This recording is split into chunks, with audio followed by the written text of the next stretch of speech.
நேற்று போட்டிருந்த வீடியோவில் சப்பாத்தி வித் எக்கர் எப்படி செஞ்சீங்கன்னு நிறைய பேர் கேட்டிருந்தீங்க.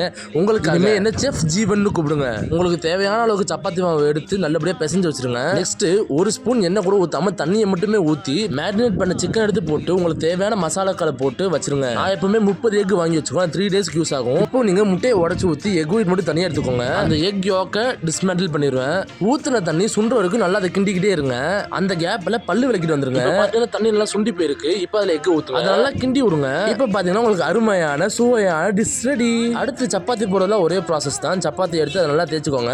என்ன மாதிரி கோளாறான அளவுக்கு கோளாறான ஷேப்ல வரும் பார்த்துக்கலாம். இந்த வகையான சப்பாத்திக்கு எண்ணெயும் கரண்டியும் வேணாம். அடுப்பு நல்லா ஹை ஃப்ளேம்ல வச்சுக்கோங்க.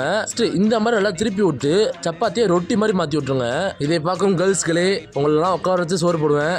கண்டிப்பாக வந்து டிஎம் பண்ணுங்க. கண்டிப்பாக நம்ம பேசுவோம்.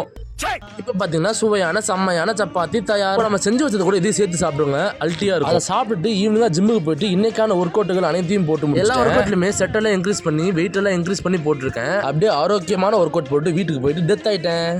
ஃபாலோ பண்ணுங்க.